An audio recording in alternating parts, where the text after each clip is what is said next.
Anya's fingers trembled as she polished the silver clasp on her stepsister's cloak. The metal was cold, a stark contrast to the nervous heat flushing her own skin. Outside the carriage window, the forests of the northern clans blurred into a tapestry of deep green and twilight gray. They were getting closer. To the moon festival. To him. "Harder, you useless girl!" Her stepmother, Isolde, snapped from the plush seat opposite. Her voice was as sharp as a shard of ice. "Do you want Serafina to present herself to the Alpha King looking like she was dressed by a scullery maid?" Anya flinched, ducking her head and rubbing the clasp with more vigor. Useless. The word had been branded onto her soul since her father's death, since Isolde had become the mistress of their dwindling house.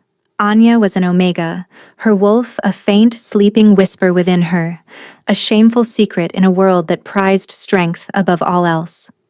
She was a flaw in their bloodline, a stain her stepmother was determined to polish away into invisibility. "It is fine, mother," Serafina said, her voice a soft, melodic counterpoint to Isolde's grating tone. She placed a gentle hand over Anya's. "It shines beautifully." "Thank you, Anya." Anya looked up, meeting her stepsister's kind blue eyes. Serafina was everything Anya was not. Tall, radiant, with a mane of golden hair and the confident grace of a born beta. Soon to be an alpha's mate. She was the family's hope, their ticket back to the respect and status they had lost.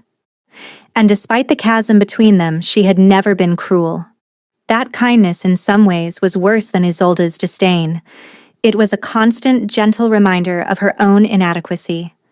Isolde sniffed, her gaze sweeping over Anya with unconcealed disgust. "Kindness will not win us a royal alliance, Serafina. Power respects power. And you," she jabbed a finger toward Anya, "will remember your place tonight.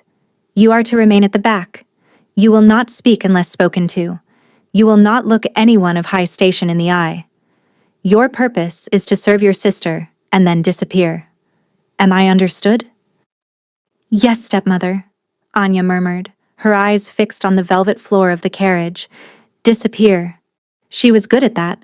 She had spent a decade perfecting the art of fading into the background, of making herself small and quiet so as not to draw attention to her family's shame.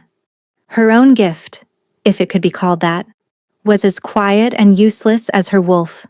A strange warmth in her hands, a deep empathy that could soothe a headache with a touch, or calm a startled animal with a soft word.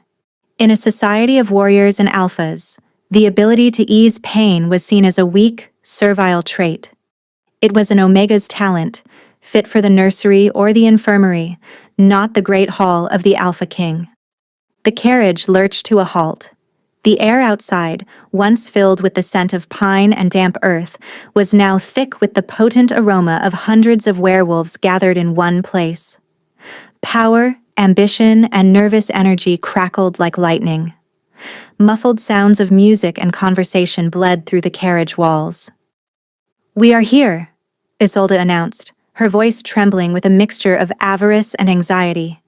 She straightened Serafina's cloak one last time, her eyes gleaming. "This is the night that changes everything for us, daughter. The Shadow King is here to choose a mate. And it will be you. The Shadow King. King Malachi." Anya's blood ran cold. Even in their remote province, tales of the Alpha King were whispered like ghost stories to frighten pups. They said he was a monster, scarred and broken. They said he had clawed his way to the throne over the body of his own father. They said a dark curse ran through his veins, making his touch a poison and his temper a wildfire. No she-wolf had ever warmed his bed for more than a night, and none had ever been asked to stay. Now, for reasons no one understood, he had declared he would take a mate at this moon festival, a political necessity, the rumors claimed, to solidify his reign. Anya's heart hammered against her ribs. She was terrified not for Serafina, who was strong and capable, but for herself. A gathering of such immense power was like a storm to her senses. The raw emotions of so many dominant wolves would be a deafening roar in her mind. Her only goal was to remain unseen, unheard, and untouched. To survive the night. The carriage door opened, and a footman offered a hand. Isolde descended first, a picture of aristocratic hauteur. Serafina followed, a collective gasp rippling through the nearby crowd as she stepped into the torchlight, a vision of golden beauty. Anya slipped out last, a gray shadow in their wake. She kept her head down, her worn gray dress blending with the cobblestones, and focused on the single task of carrying Serafina's small reticule. She was a ghost at the feast, and that was exactly how she needed to remain. The great hall of the northern pack was a cavern of noise and light. Torches flickered in wrought iron sconces, casting dancing shadows on ancient tapestries that depicted legendary hunts and epic battles. The air was thick with the scent of roasting meat, mulled wine, and the cloying sweetness of expensive perfumes, worn to mask the feral musk of anticipation. Hundreds of wolves, dressed in their finest silks and velvets, mingled and postured, their eyes constantly scanning the room for opportunity, for rivalry, for a sign of the king. Anya trailed behind Isolde and Serafina, her senses overwhelmed. The emotional energy in the hall was a physical force, a chaotic symphony of pride, lust, fear, and ambition that pressed in on her from all sides. It made her head ache and her hands tremble. She clutched the small bag in her hands like a lifeline, focusing on its smooth texture to ground herself. "There," Isolde hissed, giving Serafina a subtle nudge. "Lord Garrick. The king's uncle. Go. Be charming." Serafina gave Anya a fleeting, apologetic glance before gliding gracefully into the crowd, her smile as bright and practiced as a courtier's. Anya watched her go, a familiar pang of envy and resignation twisting in her gut.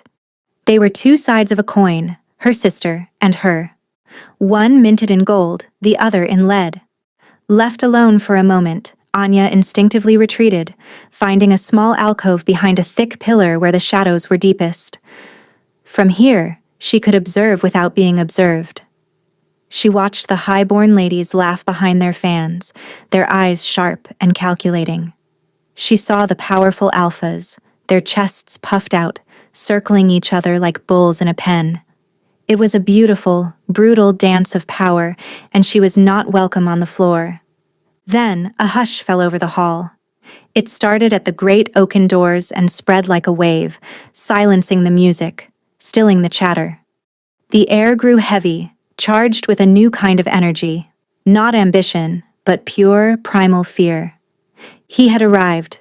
King Malachi entered the hall, and it felt as if the temperature dropped by 10 degrees.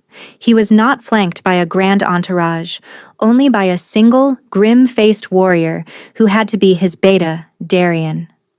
But the king needed no one else. His presence alone consumed the space. He was taller than any wolf Anya had ever seen, broad-shouldered and clad in severe black leather that seemed to absorb the torchlight. His hair was the color of a moonless night, and it fell over a face that was both brutally handsome and terrifyingly marred. A network of jagged, silver scars traced a path from his temple, across his left eye, and down to his jawline. They were not the clean scars of a warrior's duel. They were vicious, chaotic, as if he had been mauled by some unspeakable beast. But it was his eyes that held the true terror. They were a pale, icy gray, and they swept over the assembled crowd with a chilling emptiness. There was no warmth in them, no curiosity, only a profound and dangerous stillness. This was not a king seeking a queen. This was a predator scanning a field of prey. The stories were true, Anya thought, her heart lodged in her throat. He was broken. He was a walking storm, and the curse they whispered about felt real. A palpable aura of pain and rage that radiated from him. Her own empathic sense recoiled from it, a silent scream in her soul. The agony clinging to him was ancient and absolute. He moved toward the throne set upon a dais at the far end of the hall, his steps measured and silent. The sea of werewolves parted before him, heads bowed in deference and fear. No one dared to meet his gaze.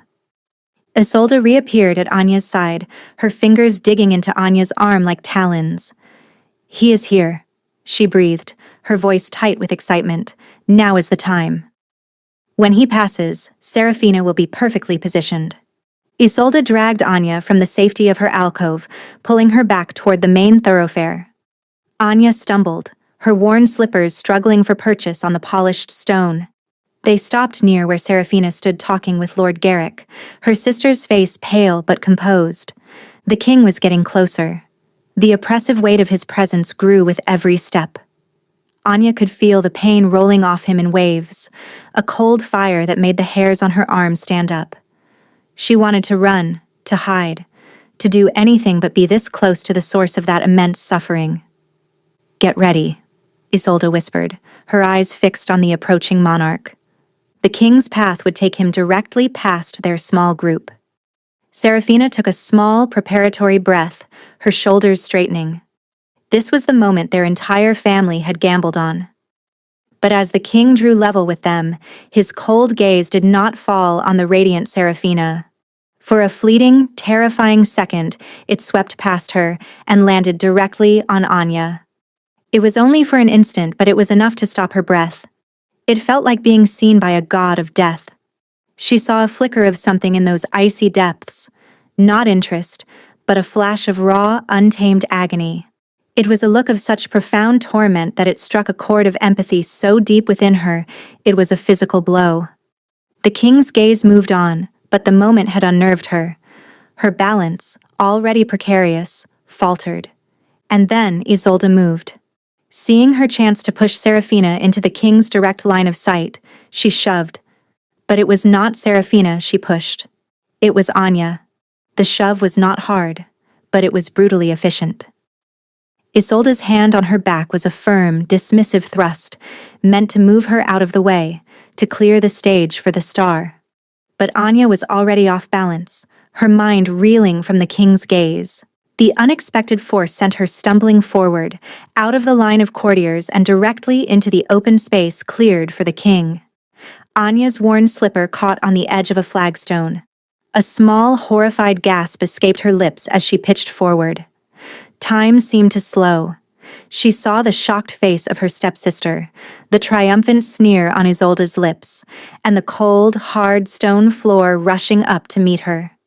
She threw her hands out to break her fall, the little reticule flying from her grasp. She landed in a graceless heap of gray wool, not 2 feet from the Alpha King's black leather boots. Silence, the entire hall, already quiet, seemed to hold its collective breath. The only sound was the crackle of the torches on the walls.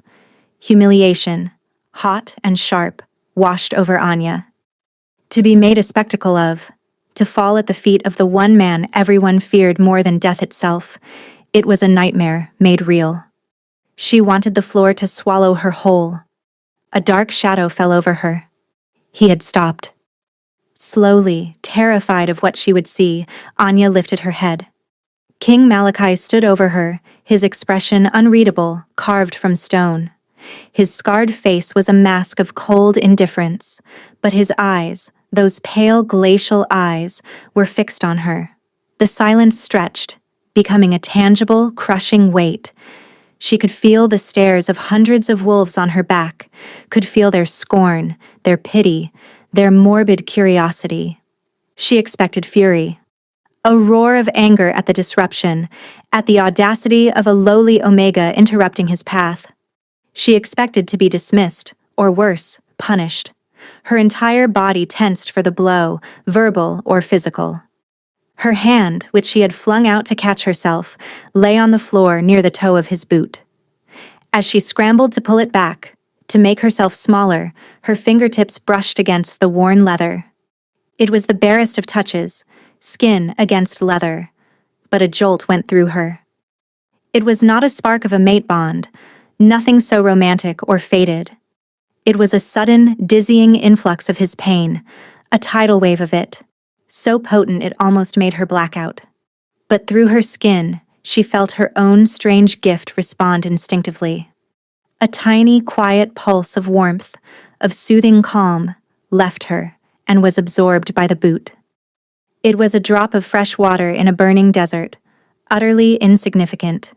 Yet, it had happened. And he felt it. The king's stone-cold expression fractured. A flicker of something, shock, confusion, disbelief, crossed his features. His gaze dropped from her face to her hand, then back up. The emptiness in his eyes was replaced by a sharp, focused intensity that was somehow more terrifying. He had been living in a state of constant, grinding agony for years, a relentless, internal fire that was the hallmark of his family's curse. It was his constant companion, the background noise to his every thought, his every breath. He had learned to function with it, to rule with it, to use it to fuel his fearsome reputation. Over time, he had forgotten what even a moment's peace felt like. Until now. For the first time in a decade, for a single, miraculous heartbeat, the fire inside him did not burn. It did not vanish, but it receded. The sharp edges of his torment were momentarily smoothed, the roaring inferno banked to a dull, manageable glow. It was the most profound relief he had ever known, and it had come from the accidental touch of a terrified girl in a gray dress. Before anyone could react, before Isolde could hiss at Anya to get up, before Lord Garrick could step forward to apologize for the disturbance, the king moved. He bent down, not with anger, but with a slow, deliberate grace that stunned the onlookers. He ignored the gasps, the frantic whispers that erupted around the hall. His focus was entirely on the small, trembling wolf at his feet. He reached out a gloved hand. Anya flinched, certain he meant to strike her or drag her away. But his hand was not rough. It was offered, palm up, in a clear invitation. Her mind went blank. This was impossible. This was not happening. "On your feet," he commanded. His voice was a low, rough baritone, like stones grinding together. It was not kind, but it was not cruel either. It was a simple statement of fact. Hesitantly, her fingers shaking so badly she could barely control them, she placed her hand in his. His leather glove was cool against her skin, but she could feel the immense, suppressed power thrumming beneath it. As he closed his fingers around hers, the sensation happened again. That quiet pulse of soothing warmth flowed from her, and she felt the tremor of shock that went through him in response. He pulled her to her feet with effortless strength, his grip firm and inescapable. He did not let go. He stood there, in the center of the silent great hall, holding the hand of a nameless Omega, his piercing gaze searching her face as if trying to unravel a puzzle he had never encountered before. He looked from her to Isolde and Serafina, his eyes now colder than a winter storm. He saw the fury on the older woman's face and the stunned confusion on the younger's. He understood the dynamics of the scene in an instant. This girl had not thrown herself at his feet. She had been pushed. "What is your name?" he asked, his voice low but carrying in the unnatural silence. Anya," she stammered, unable to look away from his scarred face. Now that she was closer, she saw the pain etched into the fine lines around his eyes, the tension in his jaw. He was not a monster. He was a man in a cage of his own suffering. He gave a curt nod, his gaze sweeping over the shocked faces of the court. "Anya," he repeated, the name a strange sound on his lips. Then, without another word, without releasing her hand, he resumed his walk toward the throne, pulling her along with him. The crowd parted, their faces a mixture of disbelief and horror. The Alpha King, the cursed Shadow King, had taken the hand of a lowly, disgraced Omega before all, and was leading her through the heart of his court as if she belonged there.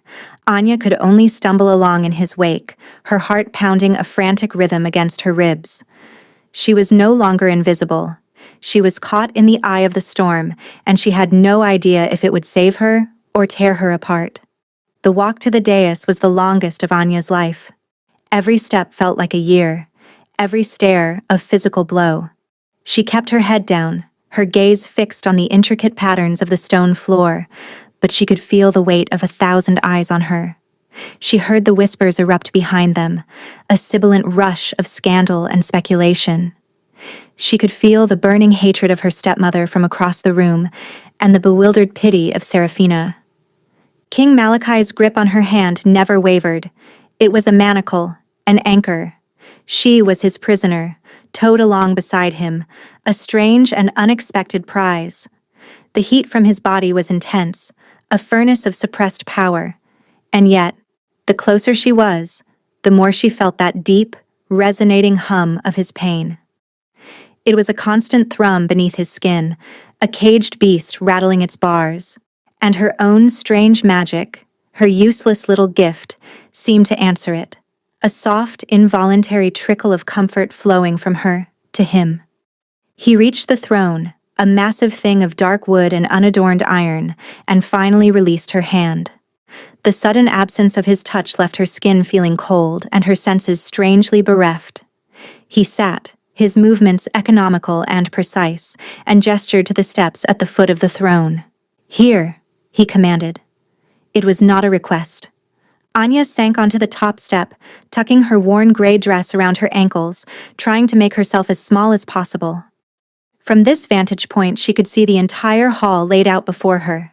She saw Lord Garrick approaching, his face a thunderous mask of controlled fury. She saw Isolde, pale with rage, being held back by a concerned Seraphina. She had ruined everything, their one chance at glory, and she had stumbled her way into the center of it, a weed in a royal garden. "Your Majesty," Lord Garrick said, his voice a low, dangerous rumble as he bowed stiffly before the throne. "1,000 pardons for the interruption. The girl is clearly a clumsy fool. Allow me to have her removed. She will be punished for her insolence." Anya's breath hitched. She squeezed her eyes shut, waiting for the king's agreement. "No," Malachi said. The word was flat, absolute. It cut through Garrick's obsequious tone like a blade. "She will stay." Garrick's head snapped up, his eyes wide with disbelief. "Your Majesty? She is an Omega, from a disgraced house. She has no place here." "She has the place I give her," Malachi retorted, his voice dropping to a near growl. "She is now a member of my personal household. She will be my attendant. See to it that she is given quarters near my own." The entire court seemed to sway with the shock of his pronouncement. An attendant? A disgraced Omega as the king's personal attendant? It was unheard of. It was an insult to every high-born lady in the room who had hoped to catch his eye. Anya felt a wave of nausea, quarters near his own. The words echoed in the cavernous hall, sealing her fate. Lord Garrick looked as if he had been slapped. But the alliances. The purpose of this festival. You were to choose a mate, a strong alpha female to be your queen. "I am aware of the festival's purpose, Uncle," Malachi said, his icy gaze daring Garrick to argue further. "And I will consider the candidates. In the meantime, this one will serve me. Is that a problem?" The threat in his tone was unmistakable. Garrick bowed again, his back rigid with fury. "As you command, my king." He shot Anya a look of pure venom before turning and stalking back into the crowd. The festival continued, but the atmosphere had been irrevocably altered. The music seemed strained, the laughter forced. Everyone's attention was divided between their own ambitions and the strange, silent girl now sitting at the feet of the terrifying king. Anya did not move. She felt trapped, a specimen under glass. Malachi did not speak to her again for the rest of the evening. He sat on his throne, a brooding, silent statue, while various alphas and their daughters were presented to him. He acknowledged them with a curt nod, his face an unreadable mask, his eyes empty. He did not touch any of them. Anya watched Seraphina be presented. Her stepsister was flawless, her bow perfect, her words respectful. The king looked at her, and for a moment, Anya saw a flicker of something, not interest, but a clinical assessment.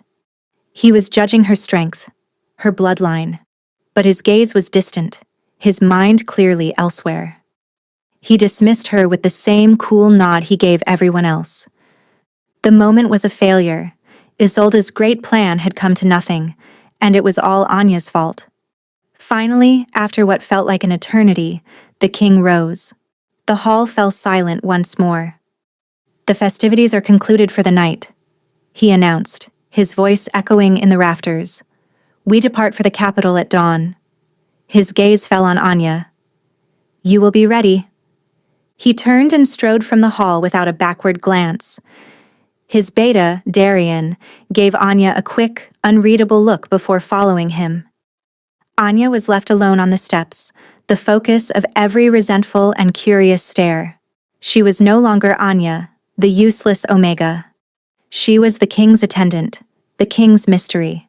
She had been plucked from obscurity and thrust into the heart of power, and she was certain it was not a rescue, but the beginning of a far worse punishment. The king's fortress was not a castle. It was a scar on the landscape. Carved from the black rock of a dormant volcano, it loomed over the capital city, a monument to brutal strength and isolation. There were no decorative banners, no welcoming gardens. Only sheer dark walls, narrow windows like arrow slits, and a single iron-bound gate. It was called the Shadow Spire, and it was a perfect reflection of its master. Anya had spent the journey in a separate carriage, a silent, jolting ride that gave her far too much time to think. She had not seen the king since he had left the Great Hall. She had been collected by a stern-faced guard and told to pack her meager belongings, a task that took less than 5 minutes. She had not been allowed to say goodbye to Serafina.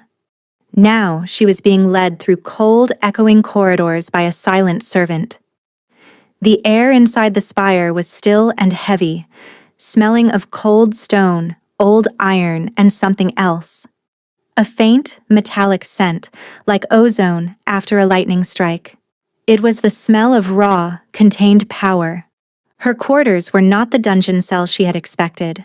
They were a small but clean suite of rooms, a bedroom, a sitting area, and a private bathing chamber. The furnishings were sparse but well-made, all dark wood and gray wool. It was more luxury than she had ever known, but it felt like a cage. A large barred window looked out not over the city, but onto a bleak, stone-walled internal courtyard. There was no escape. "The king requires your presence in his study," the servant said, her voice devoid of emotion. "Now." Anya's stomach twisted into a knot. She followed the servant through another series of identical, grim corridors until they reached a set of massive, iron-studded doors. The servant knocked once, then opened the door and gestured for Anya to enter before retreating and pulling the door shut behind her, the sound of the latch clicking into place echoing like a death knell. The study was a vast, circular room lined with floor-to-ceiling shelves groaning under the weight of countless books and scrolls. A fire roared in a cavernous hearth, casting flickering light on maps and charts spread across a massive wooden table. King Malachi stood at the far side of the room, his back to her, staring out a large, arched window at the sprawling city below. He did not turn as she entered. "Come here," he said, his voice quiet but resonant in the large space. Anya's feet felt like lead, but she forced herself to obey, her slippers making no sound on the thick, dark carpets. She stopped a few paces behind him, her hands clasped tightly in front of her to stop their shaking. "Why did you fall?" he asked, still not looking at her. The question surprised her. I was pushed, Your Majesty." The words came out in a whisper. He finally turned, his scarred face illuminated by the firelight. The shadows played across the silvered tracks of his old wounds, making them seem deeper, more severe. "By your stepmother." It was not a question. Anya swallowed and nodded. "She wanted me to notice your sister," he stated. Again, she could only nod, amazed by his perception. He took a step closer, and her breath caught in her throat. The sheer physical power of him was overwhelming. He was a force of nature, a living storm. And the pain. It was stronger here, in his private space. a constant low-level thrum of agony that clung to him like a shroud. "When you touched me," he began, his voice low and intense, his gaze boring into her. "What did you feel?" Her mind raced. How could she answer that? How could she explain her strange, useless gift? I do not know what you mean, my king." A low growl rumbled in his chest. "Do not lie to me." I felt it. Quiet. The pain lessened. "I have not felt that since I was a boy." "What did you do?" He was too close, his intensity too much. Her instinct screamed at her to run, but she was trapped. "I did nothing," she insisted, her voice trembling. "It is just something that happens sometimes. A warmth. My mother had it. It is an omega trait. It is useless." Useless? He let out a short, harsh laugh devoid of any humor. He raised his left hand, pulling off the black leather glove. Anya gasped. His hand was as scarred as his face, the skin a mangled tapestry of silver and pink. But that was not what shocked her. A faint, dark tremor was running through his fingers, making them twitch and spasm uncontrollably. It was a physical manifestation of the curse she could sense within him. "This," he said, his voice tight with self-loathing, "is my constant companion. It is a fire in my blood, a poison in my bones. It will, in time, drive me mad and then kill me, just as it did my father, and his father before him. There is no cure. There is only this." He held his trembling hand out to her. It was not a command, but a test. Fear warred with the deep, aching empathy that was the core of her being. She saw not the fearsome king, but a man in unimaginable pain, offering her a glimpse of his deepest shame. Slowly, hesitantly, she reached out. Her small, pale hand looked fragile and insignificant next to his scarred, trembling one. She took a shuddering breath and laid her palm over the back of his hand. The effect was instantaneous. The violent tremors ceased. Under her touch, his hand became perfectly still. A deep, shuddering sigh escaped his lips, a sound of such profound relief that it broke her heart. She could feel the curse fighting back, a cold, vicious thing coiling in the depths of his soul. But her warmth, her quiet gift, held it at bay. It was like cupping her hands around a flickering candle in a hurricane, a fragile but determined defense. He stared down at their joined hands, his expression one of utter disbelief. He had sought cures from the world's greatest mages, healers, and priests. He had bathed in sacred waters and swallowed foul potions. Nothing had ever worked. Nothing had ever brought him a moment's peace, until a disgraced Omega had stumbled at his feet. "You will not leave my side," he said, his voice raw with an emotion she could not name. He finally lifted his gaze to meet hers, and the emptiness was gone. In its place was a desperate, terrifying hope. "You are the first relief I have known in a decade. You will stay with me. You will be my shadow. That is your purpose now." He was not offering her a position, he was claiming her. She was not his attendant. She was his remedy. A living medicine to be kept close at hand. And as she stood there, her hand still covering his, feeling the beast within him quieted for a moment, she knew that her cage had just become much, much smaller. The days that followed blurred into a strange, suffocating routine. Anya was, as the king had commanded, his shadow. She was moved into the suite of rooms adjoining his own, connected by a private, unlocked door. She ate her meals in his study as he worked. She stood silently in the corner of the throne room during his audiences. She walked the battlements with him during his restless, prowling nights. He rarely spoke to her, but he was always near her. Often, he would simply command her to sit beside him while he read, his hand resting on the arm of his chair, his little finger just brushing against her sleeve. That small point of contact seemed to be enough to keep the worst of the tremors at bay, to quiet the roaring fire in his blood to a manageable heat.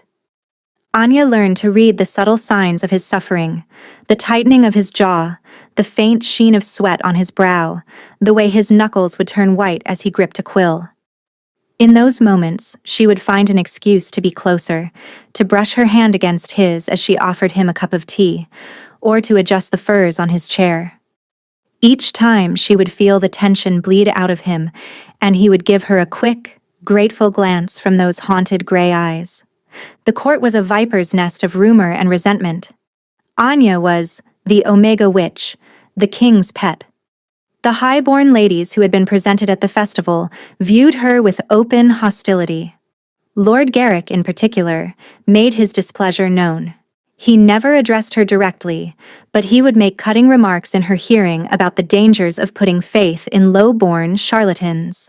One afternoon, as Anya was organizing scrolls in the study, Garrick entered without being announced. Malachi was in a meeting with his war council, leaving them briefly alone. "Enjoying your newfound status, little stray?" Garrick purred, his voice slick with menace. He circled her like a predator. "You have the king bewitched." "A parlor trick, I'm sure. But tricks grow stale." Anya kept her eyes on the scroll in her hands. "I do not know what you mean, my lord." "Oh, I think you do," he said, stopping directly in front of her. "The king is unwell. He has been for years, a weakness of the blood. He grasps at any hope, no matter how false. But he needs a strong queen, a political match that will secure his borders. He does not need a pet Omega to soothe his fevers. Your presence here threatens the stability of the kingdom." "I only do as the king commands," she whispered, her heart hammering. "And his commands are clouded," Garrick hissed, leaning closer. "He sees a cure where there is only a distraction. Mark my words, girl, when he realizes you cannot save him, he will cast you aside, and I will be there to make sure you land on the stones." He left as abruptly as he had arrived, leaving Anya trembling. She knew he was right about one thing. She was not a cure. She was a temporary balm, a brief respite.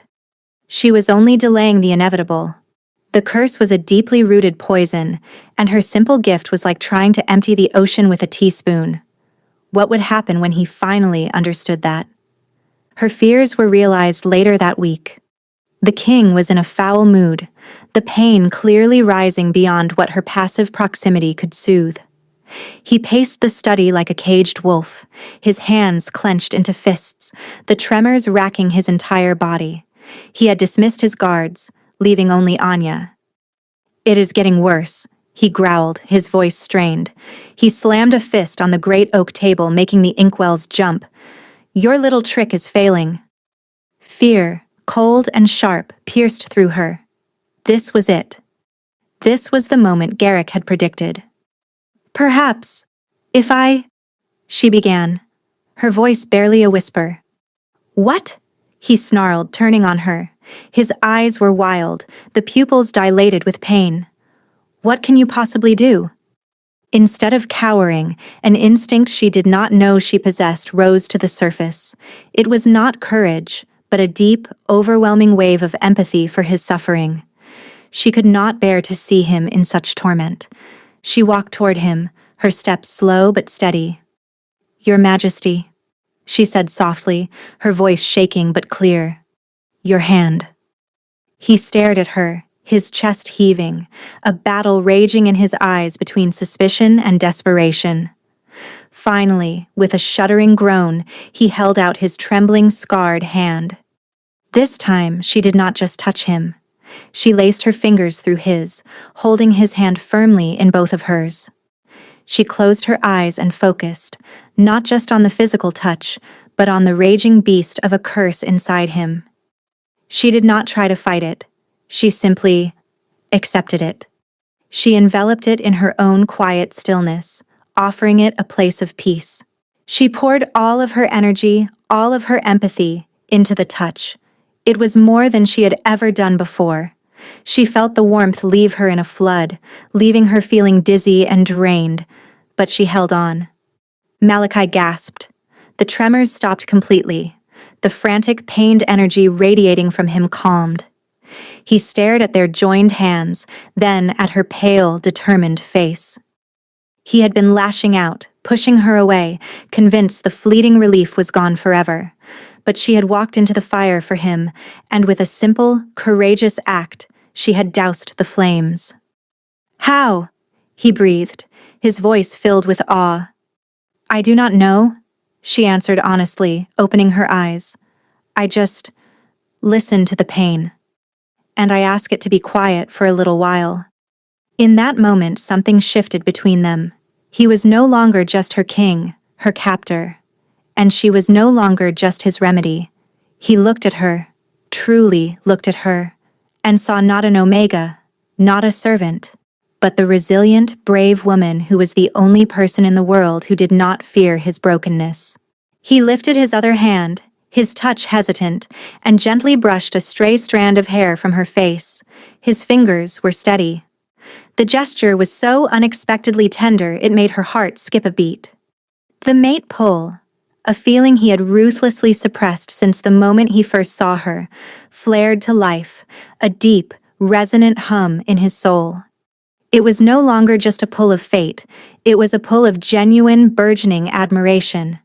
But it terrified him.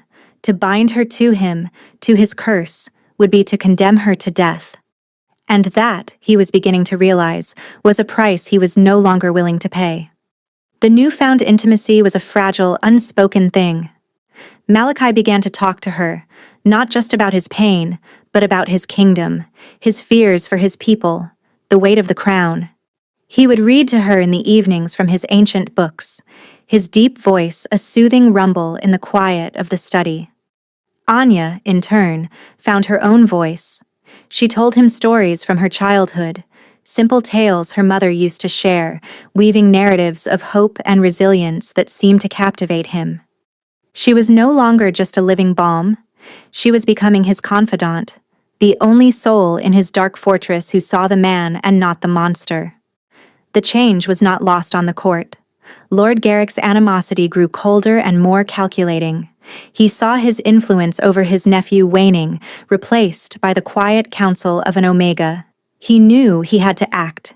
His opportunity came during the week of the blood moon, a time when all magic, light and dark, was amplified.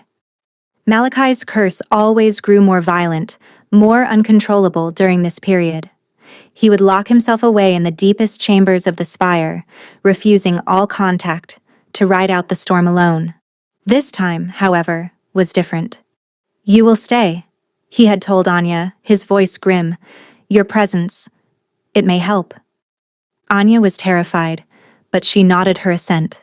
She would not abandon him. Not now. Garrick's plan was simple and cruel.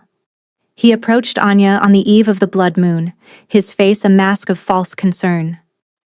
"The king is not himself during this time," he said, his voice low and conspiratorial.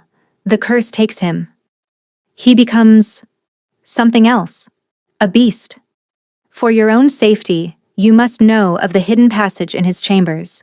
If he becomes too violent, you must use it to escape." He described a secret door behind a tapestry, leading to the outer corridors. Anya's blood ran cold at the description of a beast, but she was suspicious of Garrick's sudden concern for her welfare. "The king has ordered me to stay," she said, her chin held high. "Foolish girl," Garrick sneered, his mask slipping. "Your loyalty will be your death. When the monster wears his skin, it will not recognize you." He left her with that chilling thought hanging in the air. That night, the atmosphere in the king's chambers was electric with dread. Malachi was pale, his skin clammy with sweat. The tremors were back with a vengeance, so violent his teeth chattered. He sat in a large, reinforced chair in the center of the room, his hands gripping the arms so tightly the wood groaned. "Get back," he ordered Anya, his voice a strangled gasp. "Stay by the door." Anya obeyed, her heart pounding. The pain rolling off him was a physical entity, a suffocating blanket of pure agony. It was far beyond anything her touch could soothe. As the blood moon reached its zenith, its crimson light filtering through the high window, a terrible change began.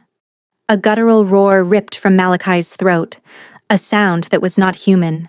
His body convulsed, his bones cracking and shifting with sickening snaps. Dark, shadowy tendrils erupted from his skin, coiling around him like living smoke. His form elongated, his muscles bunching and twisting into unnatural shapes.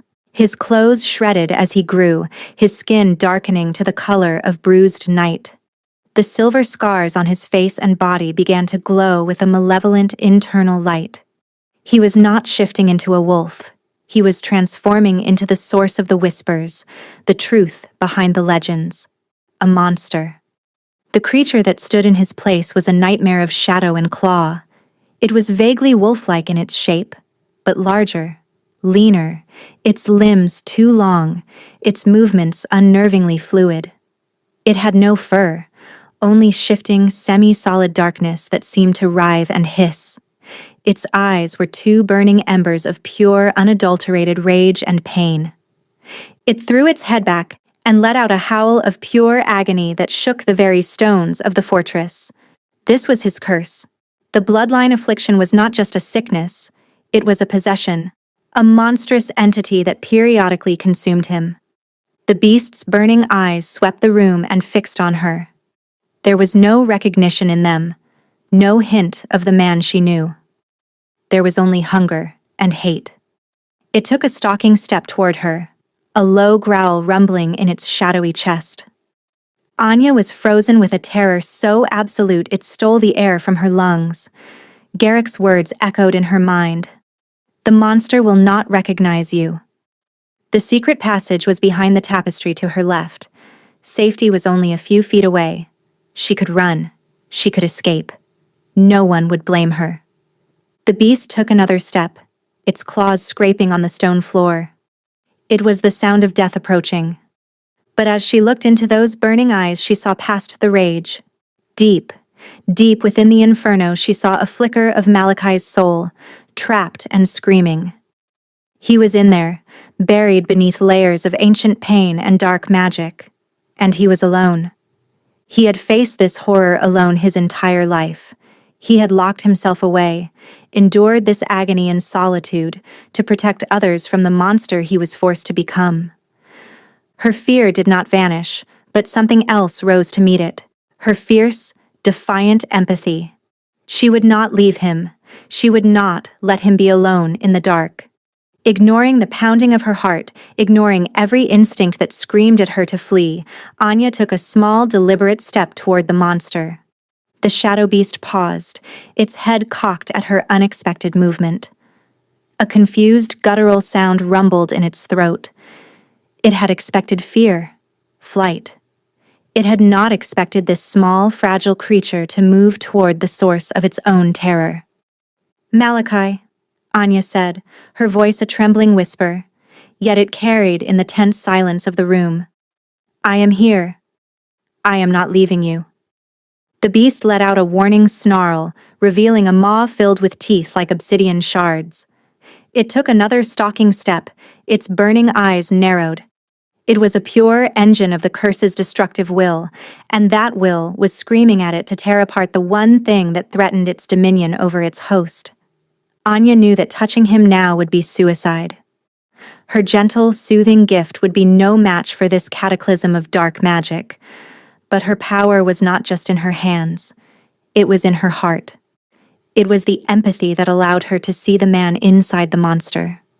She took another step forward, her hands held open at her sides in a gesture of peace. "I see you, Malachi," she said, her voice growing stronger, clearer. "I see your pain. I am not afraid of it.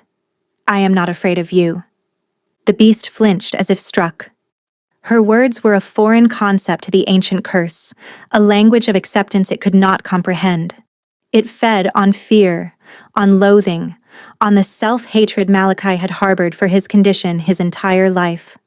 Her compassion was like acid to it. It let out a frustrated roar and swiped a clawed hand at a nearby table, sending it splintering into 1,000 pieces against the far wall. The display of violence was meant to terrify her into submission, to make her run. But Anya held her ground.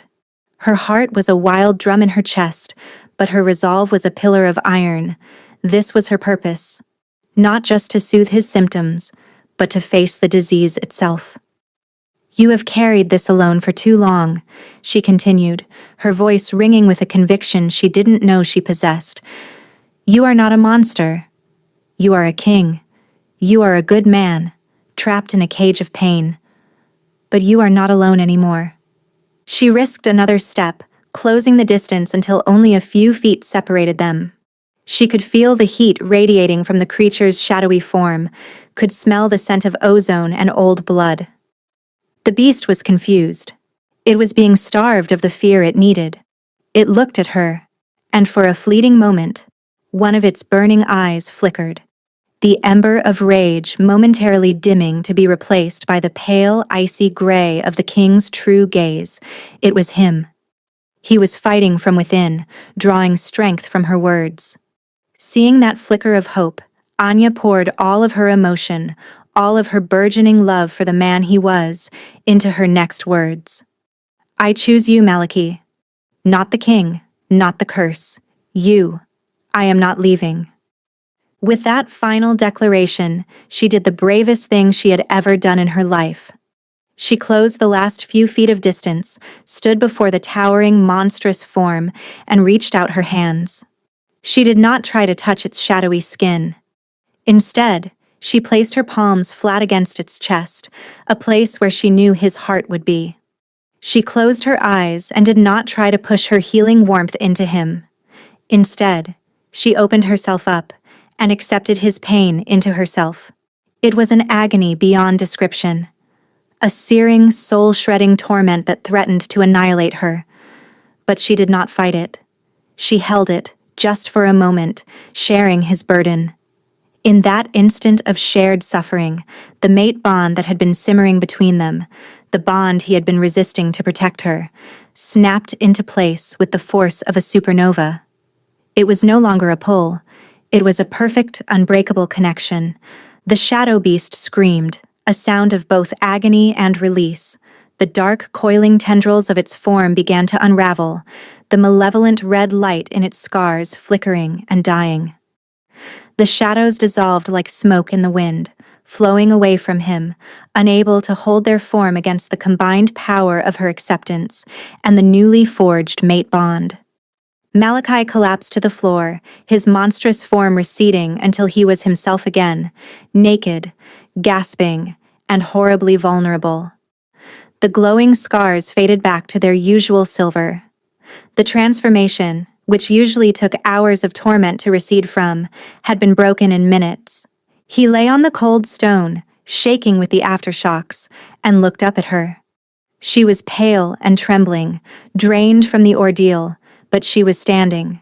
She had faced his darkest self and had not run. She had walked into the heart of his hell and called him home. "Anya," he breathed, his voice raw. He reached out a hand, no longer trembling, and she took it, sinking to her knees beside him. "I told you," she whispered, tears of relief streaming down her face. "You are not alone."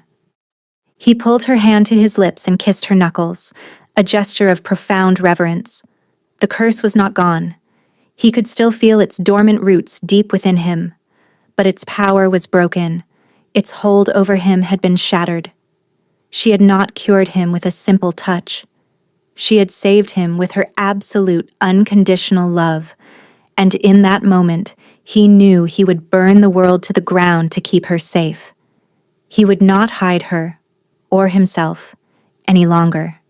She was not his weakness. She was his salvation, and she would be his queen. The dawn that followed the blood moon felt like the first day of a new world. Malachi, though physically exhausted, felt a lightness he had not experienced since childhood. The constant grinding pain that had been the soundtrack to his life was gone, replaced by a deep, quiet stillness. The curse was still there, a dormant seed in his soul, but it was sleeping, silenced by the power of Anya's acceptance and the strength of their new bond. He had spent the remainder of the night holding her as she slept, her small form curled against his side. He watched the rise and fall of her chest, marveling at her courage, her strength. This small, quiet Omega, dismissed and abused by everyone, possessed a power greater than any alpha warrior, a power that had saved his soul. He knew what he had to do. There could be no more hiding, no more secrets. The court had to know. The kingdom had to know. She would not be his shadow, his pet, his secret remedy. She would be his equal, his partner, his queen. That morning he called a full assembly of the court. He sat upon his iron throne, not as a remote, fearsome monarch, but as a man settled in his own skin for the first time. And beside him, on a smaller but equally dignified chair he had ordered brought, sat Anya. She was dressed not in her usual gray, but in a simple gown of deep forest green that brought out the warmth in her eyes. Her hand rested in his, their fingers intertwined on the arm of his throne. The sight sent shockwaves through the assembled nobles. Lord Garrick stood at the forefront, his face a mask of disbelief that was quickly hardening into pure fury. Isolde and Serafina were there as well, summoned back to the capital by a royal decree Anya knew nothing about. Isolde looked apoplectic, while Serafina simply looked sad. "Members of my court," Malachi began, his voice clear and strong, resonating with a new, calm authority. "For too long I have ruled from the shadows, burdened by a curse that has afflicted my bloodline for generations. This curse has been a source of pain, isolation, and fear, both for me and for you." He paused, his gaze sweeping over the stunned faces. "That era is over. Last night, under the blood moon, the curse's hold on me was broken. Not by magic, not by medicine, but by a strength our people have long undervalued. The strength of courage, of empathy, and of acceptance." He squeezed Anya's hand, turning his gaze to her. The look that passed between them was so full of love and reverence that it silenced the murmurs that had begun to ripple through the crowd. This woman, Anya of the fallen house of Silverwood, faced the very heart of my darkness and did not flinch. She stood her ground when any warrior would have fled. "She is my mate," he declared, the words ringing with finality. "She is my salvation. And she will be your queen." The proclamation was met with a moment of stunned silence, followed by an explosion of noise. Some gasped, some cheered, but many, led by Garrick's faction, looked mutinous. "This is madness," Garrick shouted, stepping forward, his face flushed with rage. "Your Majesty, you are overwrought. This Omega has clearly bewitched you with some low magic. She cannot be queen. She is wolfless, barren, from a disgraced line. The law forbids such a union. It will destabilize the entire kingdom." "The only one destabilizing my kingdom is you, Uncle," Malachi said, his voice dropping to a dangerously soft growl. He stood, pulling Anya gently to her feet beside him. He did not release her hand. "I have tolerated your ambition and your narrow-minded counsel for too long. Anya's bloodline is irrelevant. Her strength is in her soul, a strength you could never comprehend." "It is an outrage," Garrick spat, his control finally snapping. "We will not be ruled by a weak, pathetic creature and her broken king. You are unfit. The curse has addled your mind." Garrick's words were a declaration of treason, and he knew it. It was a final, desperate gamble. He had allies in the room, hard-line traditionalists who believed as he did. He hoped to incite a rebellion, to depose Malachi and seize power for himself. Several guards loyal to him shifted, their hands moving to the hilts of their swords. But before Malachi could give the order to arrest him, a new, unexpected threat emerged. From the shadows at the edge of the hall, assassins moved. They were not court guards. They were cloaked figures, their faces hidden, their blades coated with a dark, viscous poison. They were not a part of Garrick's clumsy coup. They were professionals. And they were not moving toward the king. They were moving toward Anya. Darian, the king's loyal beta, shouted a warning and drew his sword, intercepting the first two. But there were more, a half-dozen of them, emerging from all sides. It was a coordinated, deadly trap. Garrick's treasonous outburst had been the perfect distraction. Malachi reacted instantly, shoving Anya behind him, his body a shield. He drew his own blade, his calm demeanor replaced by the cold, lethal fury of a king defending his mate. He was a whirlwind of black leather and steel, cutting down an assassin who got too close. But they were relentless, single-minded in their purpose. They ignored the king, their only goal the woman behind him. Two of them slipped past his guard. One lunged for Anya. She cried out, stumbling backward. There was no time to think, no time to run. The poisoned dagger arced through the air, aimed directly at her heart. Time seemed to warp, the moment stretching into an eternity. Anya saw the glint of the poisoned steel, the fanaticism in the assassin's eyes behind his mask. She saw Malachi's face, contorted in a mask of primal fury and terror, as he realized he would be too late. This was it. After everything, after surviving the beast, she would die by a simple blade. But as the dagger plunged toward her, Malachi made a choice. It was not a choice born of strategy or reason, but of pure, unadulterated instinct. The instinct of a male to protect his mate at any cost. He roared, a sound that was not entirely human, and threw himself in front of her. He did not try to block the blade with his sword. He took the blow himself. The poisoned dagger sank deep into his shoulder. Anya screamed. The assassin's eyes widened in shock, not expecting the king to sacrifice himself so readily. Before he could pull the blade free, Malachi's hand shot out, grabbing the man by the throat. With a single brutal twist, he snapped the assassin's neck. Malachi staggered back, his hand going to the hilt of the dagger buried in his shoulder. A dark, ugly stain was already spreading across the black leather of his tunic. The poison was fast-acting, magically potent. His face went pale, a sheen of sweat breaking out on his brow. The calm he had known for mere hours was being ripped away by a new, artificial fire in his veins. "Malachi!" Anya cried, rushing to his side, her hands hovering over his wound, unsure of how to help.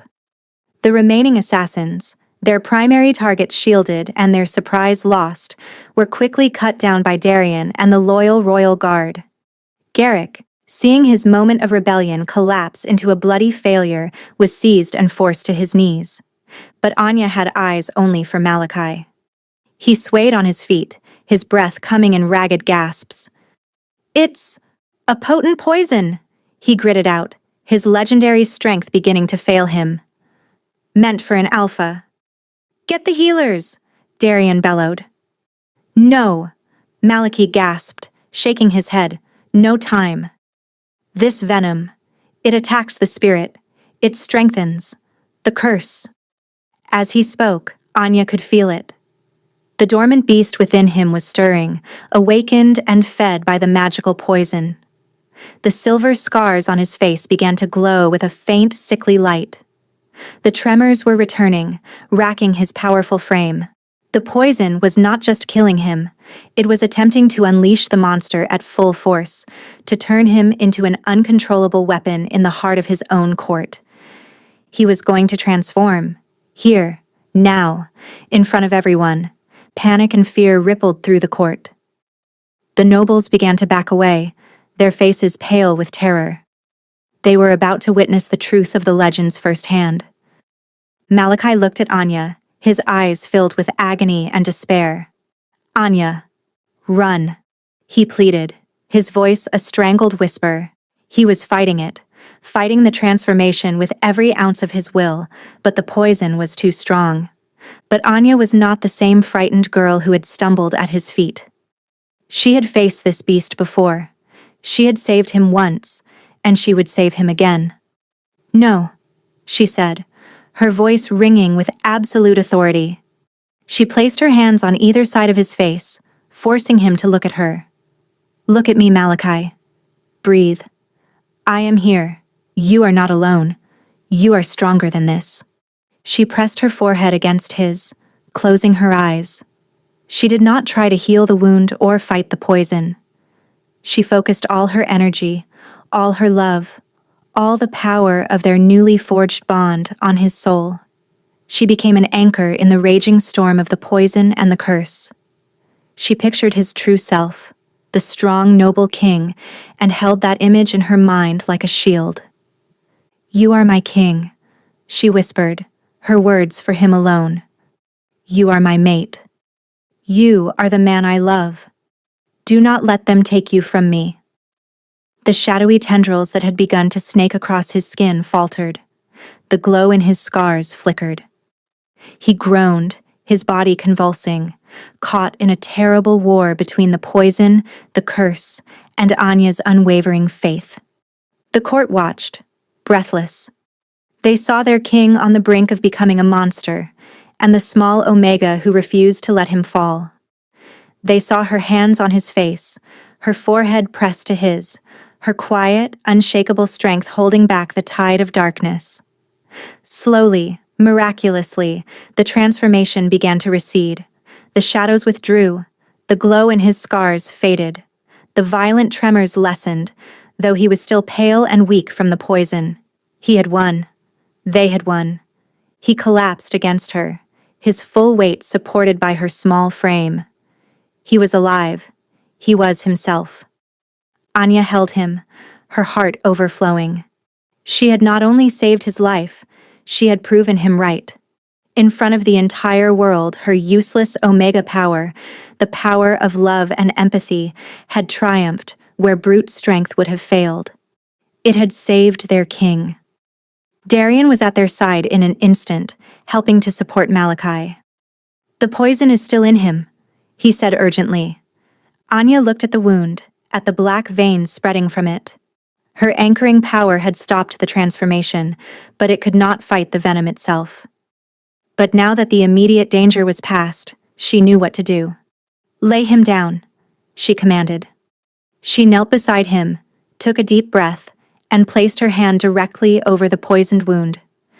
This time she did not just soothe, she pushed. She poured her life essence, her warmth, her light, into the wound, targeting the foreign magic of the poison. It was a searing, draining effort. She felt her own energy depleting at an alarming rate, but she did not stop. Under her hand, the black veins began to recede. The ugly, inflamed flesh around the dagger began to calm. With a final, agonizing push, she forced the last of the poison's magic out of his system. She slumped backward, dizzy and spent, as Darian carefully removed the now clean dagger. The wound was still there, but the mortal threat was gone. Anya had saved him twice in the space of 5 minutes. First his soul, then his life. A stunned silence held the throne room captive. Then, one of the older nobles, a grizzled old alpha who had been a staunch traditionalist, stepped forward. He went down on one knee, bowed his head and said, his voice thick with emotion, "My queen." One by one the others followed. They knelt before the Omega girl who had just saved their king, their kingdom. They knelt before her courage, her power, her love. Isolde watched, her face ashen, her world crumbled to dust. Serafina watched with tears in her eyes, tears of pride and relief for the stepsister she had always known was special. Anya, exhausted but triumphant, looked at the sea of bowing heads, then at the face of the man she loved, who was already beginning to stir. She was no longer a shadow, no longer a disgrace. She was a savior. She was their queen. In the aftermath, justice was swift. Lord Garrick, exposed as a traitor and a fool, confessed everything. The assassins were not his. They were hired by a rival kingdom, one that had hoped to throw the North into chaos by murdering the king's chosen mate and triggering his monstrous transformation. Garrick's treasonous outburst was simply an opportunistic and ultimately fatal mistake. He was executed for his crimes before the sun set. Isolde, stripped of her titles and lands for her years of cruelty and her public complicity in Garrick's ambitions, was exiled, sent to a remote convent in the frozen wastes. Serafina, who had rushed to Anya's side the moment the fighting stopped, was cleared of any wrongdoing. She tearfully begged Anya's forgiveness for her passive acceptance of their stepmother's abuse. Anya, seeing only the sister who had shown her small kindnesses, forgave her instantly. Serafina chose to leave the capital, to find her own path away from the machinations of the court, a decision Anya respected and supported. Malachi recovered quickly, the last vestiges of the poison purged by the royal healers. But the true healing had already been done. The events in the throne room had cemented his and Anya's place as the undisputed rulers of the kingdom. The court, having witnessed her power firsthand, now looked upon her with a mixture of awe and reverence. The whispers about the Omega Witch had been replaced by tales of Anya the Steadfast, the Luna Queen, whose heart was as strong as any Alpha's claws. A week later, Malachi and Anya stood on the high balcony of the Shadow Spire, looking out over the capital as the sun set. The city lights twinkled below like a field of fallen stars. "They love you," Malachi said, his voice a soft rumble. He wrapped his arms around her from behind, pulling her back against his chest. "They love you," she corrected gently, leaning her head back against his shoulder. "They finally see the king you truly are, not the monster they feared." "That is because of you," he murmured, pressing a kiss to her temple. "You taught me how to see him too." He turned her in his arms to face him. The last rays of sunset caught the silver of his scars, but they no longer looked like marks of damage. They were simply a part of him, a map of the battles he had survived. "I asked you to be my queen in a moment of crisis and declaration," he said, his gray eyes soft and serious. "Now I ask you in peace, with my whole heart. Anya of House Silverwood, will you be my wife, my mate, my partner in all things? Will you rule this kingdom by my side?" Tears of joy welled in her eyes. "There is nothing I want more." He smiled, a true, breathtaking smile that transformed his harsh features into something beautiful. He lowered his head and, in a ritual as old as their people, gently bared her neck. She tilted her head, giving him access, her trust absolute. With a tenderness that belied the sharpness of his teeth, he sank his canines into the juncture of her neck and shoulder, sealing their bond, marking her as his for all eternity. A wave of warmth, power, and pure, unadulterated love washed through Anya. The faint, sleeping whisper of her own wolf, long dormant and suppressed, stirred within her. It stretched, awakened by the magic of the mating bond, and for the first time in her life, she felt its presence, whole and strong, a silver shadow mirroring the dark one of her mate. She was not wolfless, she had just been waiting for him. As he withdrew, he looked at her, his eyes glowing with the golden light of his wolf. "My queen," he breathed. "My king," she answered, her own eyes shimmering with a silver light he had never seen before. Their union heralded a new age. The rigid, brutal hierarchy of the past began to crumble, replaced by a culture that valued not just physical strength, but the strength of character, of empathy, of heart. Omegas were given new rights and new respect. The Shadow Spire, once a symbol of fear and isolation, became a beacon of hope and progress under the rule of the scarred king and his steadfast queen. 1 year later, the gardens of the Shadow Spire were in full, vibrant bloom. What had once been a bleak stone courtyard was now a lush sanctuary filled with moon-petal flowers and silverleaf trees, a project Anya had personally overseen. The fortress no longer felt like a scar on the mountain, but its living, beating heart. Anya sat on a stone bench, a leather-bound book of old stories open in her lap, though she was not reading. Her attention was on the small bundle cradled in her arms. Her son, barely 3 months old, had his father's dark hair and, when he opened his eyes, her own calm, observant gaze. He was a perfect blend of them both, a symbol of their new, healed dynasty. The curse that had plagued the royal bloodline for centuries had found its end in him. The healers had confirmed he was completely free of its taint. A heavy, familiar arm draped around her shoulders. Malachi sat beside her, leaning in to press a kiss to the top of their son's head. He looked younger, the harsh lines of his face softened by happiness and peace. He was a beloved king, respected not for the fear he once commanded, but for the wisdom and compassion he now showed, guided by his queen. "What story are you telling him today?" Malachi asked, his voice a low, contented murmur. "The one about the Shadow King and the Omega girl who taught him how to see in the dark," she replied, smiling up at him. He chuckled, the sound warm and easy. "That is my favorite one." He looked from his son to his wife, his heart full to bursting. He had spent a lifetime surrounded by shadows, convinced he was doomed to a life of pain and solitude. But this small, resilient woman had walked into his darkness and shown him the dawn. She had not been pushed into his life by accident. Fate had placed her at his feet, knowing she was the only one who could heal his shattered soul. Their son made a small, happy gurgle in his sleep, his tiny hand wrapping around Malachi's finger.